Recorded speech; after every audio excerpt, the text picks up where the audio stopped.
мыйзам долбоору туура эле чыгып атат.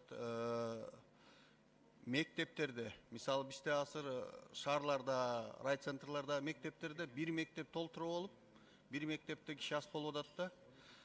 Ошо башка мамлекеттердин опытын алып, мисалы Россиянын чоң шаарларында 3-4 мектепке бир директор экен. Калгандары баягы учебный завучтар экен да. Ошол норманы киргизсеңер кандай болот эле?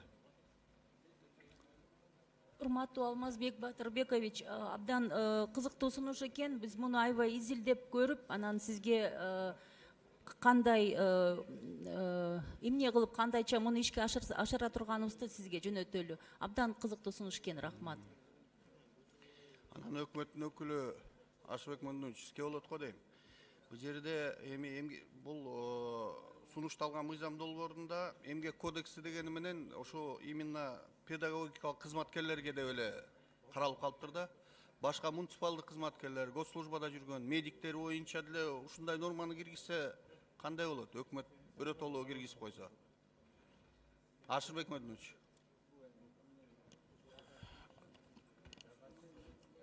Алмаз Батырбекович, туура сунуш айтып атасыз. Бул жетекчилик кызмат боюнча айтып атасыз да, ар бир ошо жетекчилигин карап көрөлүк. Анан буга чейин айтылгандай орун басар болуп балким иштегенге мүмкүнчүлүк берип, жетекчилик кызматты ушундай ротация кылып чектөө кылышын карап чыгалык. Негизи карап көрөлү дегенде, баягы карап көрөлү болуп эле калып калбаш керек да. Момундай мыйзамдардын концепциясын жалпыга карап аткандан кийин, концепциясын жалпы кабыл алып туруп эле экинчи окуудан ошол өзгөртүүлөрдү кошсо болот да, сунуш берипчи. Мен өкмөттүн өкүлү сиздерге кайрылып кетет элем. Экинчи окууга медиктерди дагы, муниципальный служащий, госслужбадагыларды деле киргизпейлиби? Ушул нерсени процедура уруксат бергидей болсо кабыл алып койсок жакшы болот эле да.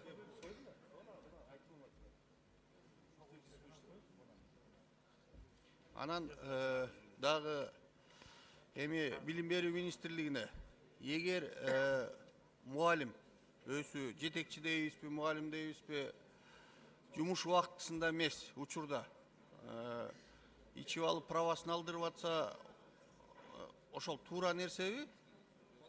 Кандай деп ойлойсуз жетекчилиги?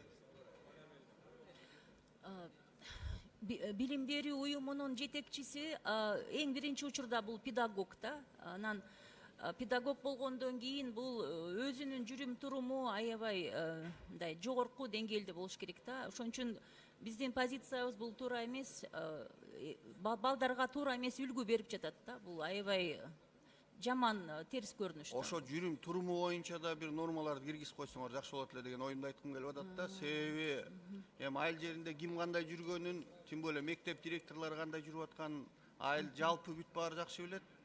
Анан ошо жүрүм туруму начар жүргөн жетекчилер сөзсүз түрдө баягы мыйзам жагынан аларга мера принимать эте албайт экен.